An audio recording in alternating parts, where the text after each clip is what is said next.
Hi, I'm Lisa Buksbaum, CEO and founder of Soaringwords. Thanks for joining the Soaringwords Book Club.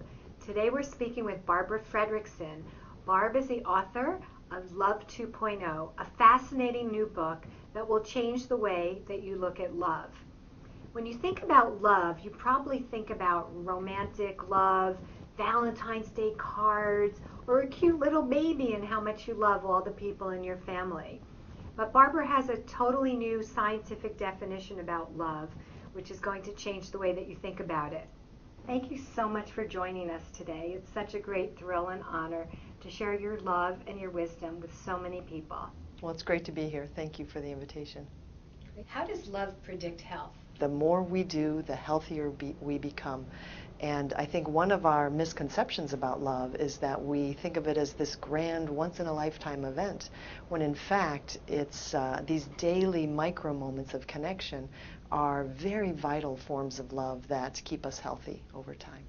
This is a radically new definition of love that just takes a moment, and it's with strangers, people we don't even know. One way that my definition of love differs is I focus on micro moments of connection, and the things that we often think of as love, as our bonds, our commitments, our loyalty, I think those are products of love, products of these micro moments of connection. And so this perspective is extraordinarily practical in that it helps us understand, well, of the relationships that matter to us, the communities that matter, how can I make them stronger? You can make them stronger by creating more of these micro moments of connection. You're famous for the broaden and build theory of positive emotions, that as you experience positive emotions, it broadens you and opens you up. Why are positive emotions important, and why do human beings experience them in the first place? Yes, there are two key features of positive emotions, and the first is a temporary one, that it expands our awareness, it broadens our worldview. Literally, our peripheral vision expands, and that's a temporary effect. It lasts about as long as a positive emotion lasts, but its consequence is when those moments accumulate and compound over time and literally change who we are. But making us more resilient, more socially connected, physically healthier. It builds enduring resources. What can people do to experience more of these micro moments of love each day? You know, one of the things that I've said that is intentionally provocative is that love is not unconditional. And the reason I say that is that I think there are two really important preconditions for experiencing these micro moments of connection. One is feeling safe, feeling that you can be open and are going to be respected as you connect with another person. A second is that you're connecting in person, or at least through some real-time sensory connection. You can connect over the phone because there's so much information can be shared by voice, but you know, we need to have that sensory connection.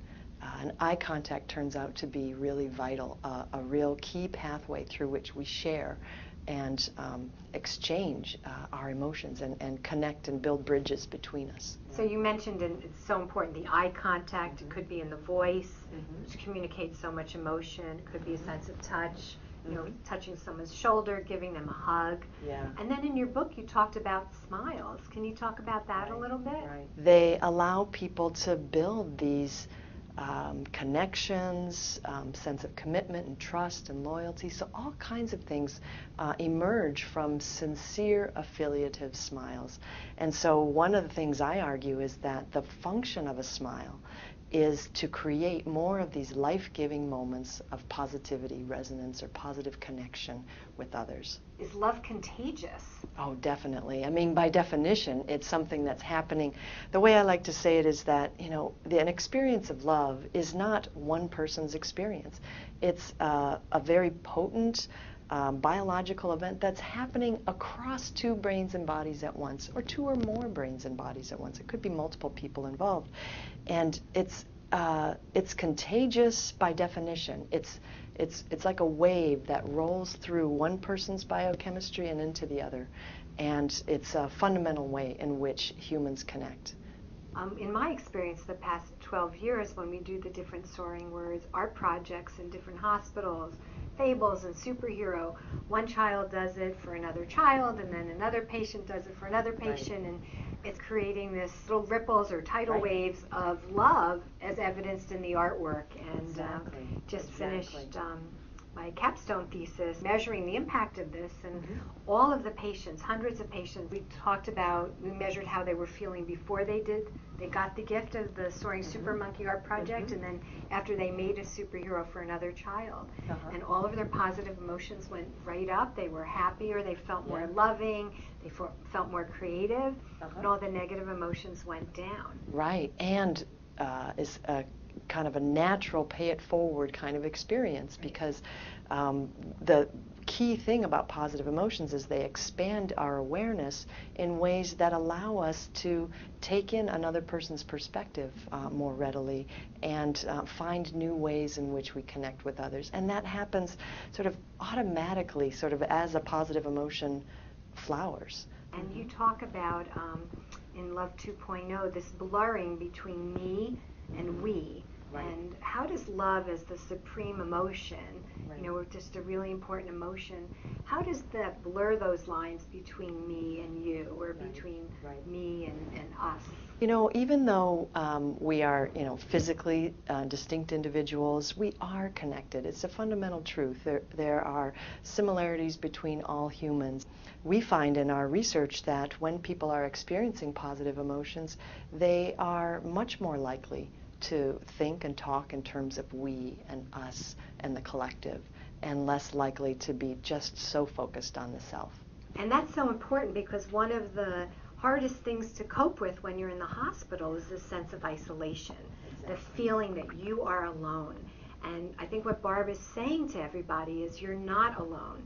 All you have to do, and it just takes a moment, a micro moment, is give someone a smile, look them in the eye, catch a smile or eye contact or a positive thing that they're saying with you, and then that connection, it's right there. It's always there for you. One of the things that's a fundamental truth is that every person suffers. Every person experiences joy. And so when we're suffering or dealing with difficulties, even the most extreme ones, there are ways that we can still connect with others. And with what I think is so inspiring about what you do with Soaring Words is that you're helping to remind people of this fundamental truth, that they can still share positive emotions with others even in the most difficult times. And it's especially important in those difficult times because it helps people rediscover their resilience and their ability to thrive despite the suffering. It's not like suffering is going to end and then resilience happens. Resilience happens right there as people are dealing with difficulties. And positive emotions, we found in our scientific studies, are a key ingredient of resilience. One of the greatest things about Love 2.0 is that the whole second half of the book is filled with practical examples that you can start doing immediately. And in fact, there's a link on soaringwords.org to Barbara's website where you can start doing a lot of these great loving kindness meditation exercises and other Love 2.0 exercises. So I think when people hear the term loving kindness meditation, it might make you think that that might be hard to do or something that you're not equipped to do. Can you talk about how much fun it is and how easy it is to do? It's a very simple practice. It's you think of somebody who's been kind to you and send them wishes to basically be happy and healthy and to live with ease. And so it's very simple in that you imagine somebody. You first start with people who already bring a smile to your face, and then you move on to others for whom you don't really have much of a connection with, but you extend them the same warm wishes. How does that change your body chemistry when you start thinking of all the children in hospitals around the world and sending them love and healing and strength? What does that do to me? when I do that. Yeah. It makes us feel better emotionally, but also be physically healthier as well. Amazing. There's a physical health boost that comes with this practice. You can definitely feel the effects of this practice just in terms of feeling relaxed and peace and happy. And those changes are physical changes, they're biochemical changes, they're cardiovascular changes. And so we find that people who practice this regularly for a few months show definite health improvements 3 months later. Right. One of the things that you talked about in the book was that our bodies are created, actually the physical structure of our bodies, so that when we breathe in and when we breathe out, the lungs are kind of hugging and nestling, embracing the heart. We often forget about how just the very act of breathing is a way of taking in the nearby context and making it part of us.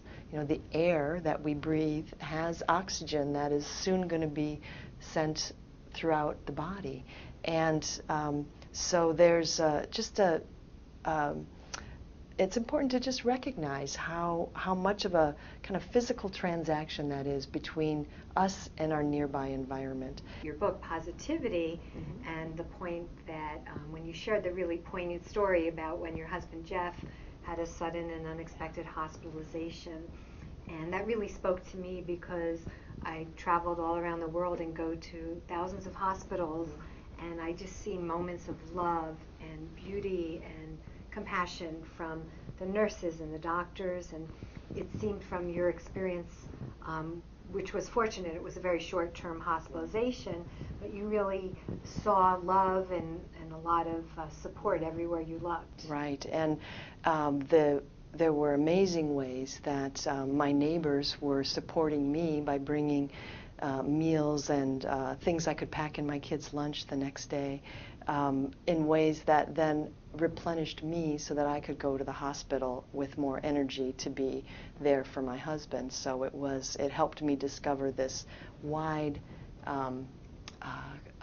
kind of network of love all around, and which was what especially heartening was we had just moved into our community, and I'd known my neighbors for just months, but they just stepped up and made all the difference. Love is really contagious, and that's really what gave me the impetus, when my son was ill, for Soaringwords, because I think people want to do well and they want to be loving and they want to be kind. And I mean, you're a world famous scientist in the field of love and positive emotions.